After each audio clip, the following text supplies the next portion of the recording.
खेला की शुरुआत हुई है। 24 में खेला देखिएगा पार्लियामेंट के बाद। राजनीति में दरवाजे बंद नहीं होते। आदरणीय लालू जी ने जो बातें कही, आदरणीय नीतीश कुमार जी जिस पद को धारण कर रहे हैं, चाहे वो किसी के साथ जाएं, पर इतना तो सत्य है कि मुख्यमंत्री हैं। तो हम लोगों ने आदर का भाव पहले भी रखा था, अभी भी है और आने वाले कल में भी रहेगा। जब नौकरियां बिहार में दी जा रही थी, सर्टिफिकेट बांटे जा रहे थे, उसमें रंग नहीं देखा जा रहा था। नियुक्ति पत्र तो ही बंटेगा, क्योंकि हमने जो रेखा खींच दी है उसको कोई रोक नहीं सकता। तेजस्वी जी जितना दिन सत्ता में रहे, सड़क पर बिहार में आंदोलन नहीं दिखाई पड़ा। महागठबंधन से जदयू के हटने के बाद अब तेजस्वी यादव ने कल देर शाम विधायकों की, प्रभारियों की, पूर्व विधायकों की बैठक बुलाई और उसके बाद राष्ट्रीय अध्यक्ष लालू प्रसाद यादव ने आज सुबह बयान दिया कि अब दरवाजे जो हैं वो सदैव खुले रहते हैं। तो कहीं ना कहीं इस बात को लेकर ये कयास लगाए जाने लगे, क्या लोकसभा चुनाव के बाद नीतीश कुमार की वापसी एक बार फिर से महागठबंधन में हो सकती है। हमारे साथ बातचीत करने के लिए शक्ति यादव हैं, तेजस्वी यादव और लालू यादव के काफी करीबी माने जाते हैं, राजद के प्रवक्ता हैं। किस तरह से देखते हैं सर बयान को? राजनीति में दरवाजे बंद नहीं होते। मुद्दा आधारित राजनीति, हम अपने कार्यक्रम, अपनी विचारधारा, सब जन हिताई सोच को ध्यान में रख करके ही हम राजनीति को आत्मसात ही नहीं करते, बल्कि अपने नीतियों पर आगे चलते हैं। आदरणीय लालू जी ने जो बातें कही दरवाजे खोलने की, तो दरवाज़ा राजनीति का हर हमेशा खुला होता है। आदरणीय नीतीश कुमार जी जिस पद को धारण कर रहे हैं, चाहे वो किसी के साथ जाएं, पर इतना तो सत्य है कि मुख्यमंत्री हैं। तो हम लोगों ने आदर का भाव पहले भी रखा था, अभी भी है और आने वाले कल में भी रहेगा। ये राजनीतिक शुचिता का तकाजा है। जो लोग अपने कतिपय कारणों से इधर उधर और इधर से उधर होते रहते हैं, वो उनके नीति का हिस्सा हो सकता है।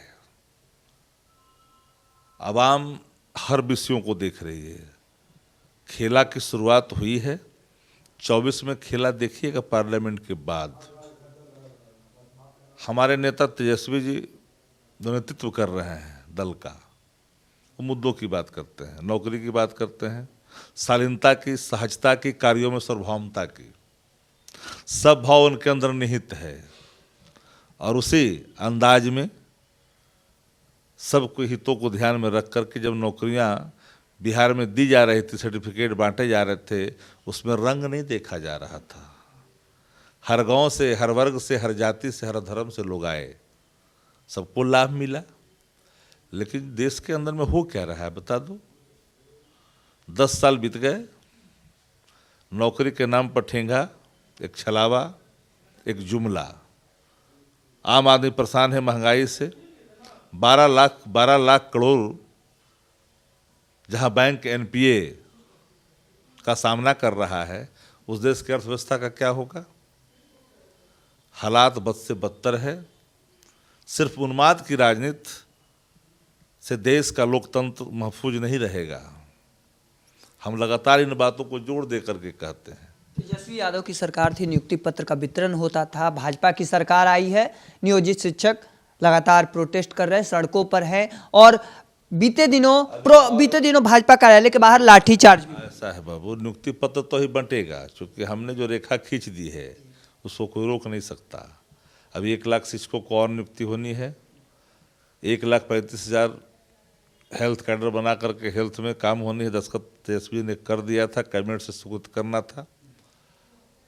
अब नियोजित शिक्षकों के संदर्भ में तो हम लोग पहले से कहा था कि इनको मौका मिलेगा, 3 बार मौका मिलेगा, परीक्षा फेस करेंगे, पास करेंगे, पात्रता सिद्ध करेंगे, ये राजकर्मी का दर्जा इनको प्राप्त हो जाएगा। लेकिन अगर जो लोग किसी कारण से परीक्षा नहीं पास करते हैं तो उनकी नौकरी नहीं जाएगी, ये हमारा संकल्प था। लेकिन इधर सुनते हैं बदलाव आया है, नौकरी जाने की बात, तो लोग सड़क पर आ गए। तेजस्वी जी जितना दिन सत्ता में रहे, सड़क पर बिहार में आंदोलन नहीं दिखाई पड़ा। ये उनके कार्यक्रम के हिस्सा का प्रतीक है। भारतीय जनता पार्टी को मतलब नहीं है, वो तो मतलब है रघुपति राघव राजा राम और सारा धन अपने खाम ये वाला काम वो करते हैं। एक आखिरी सवाल है सर कि अब चिराग पासवान और मुकेश सहनी भी आपके तरफ झुकाव दिख रहे हैं इस वक्त में, ऐसे वक्त में। कौन कब क्या निर्णय लेते हैं उनका फैसला होगा। अभी तो वो एनडीए में है। क्या लगता है कि आने वाले समय में इधर आएंगे या बातचीत कर? सहनी किसी तरफ नहीं है, सहनी लगातार इधर उधर। वो नेतृत्व देखेगा उसमें क्या बात हो सकता है। तो देखिए, साफ तौर पर इन्होंने एक बात बताई कि जब तेजस्वी यादव के सरकार में जब नौकरियां बांटी जा रही थी तो रंग और चेहरे नहीं देखे जा रहे थे, और तेजस्वी यादव के कार्यकाल के दौरान एक चीज़ देखने को मिला था कि शायद कभी सड़कों पर प्रोटेस्ट देखने को नहीं मिलता था, लोग सड़कों पर बहुत कम उतरते थे। हालांकि इन्होंने ये बात भी कही कि चिराग पासवान और सहनी को लेकर जहां तक सवाल है, ये हमारा शीर्ष नेतृत्व जो है तेजस्वी यादव हैं, लालू यादव जो हैं, वो इस बात को देखेंगे, उनका फैसला होगा कि क्या कुछ करना है। हालांकि इस चीज़ को लेकर आपका क्या मानना है कमेंट सेक्शन में रखिएगा। ऐसे ही तमाम खबरों के लिए इंडिया टॉप देखते रहें। धन्यवाद।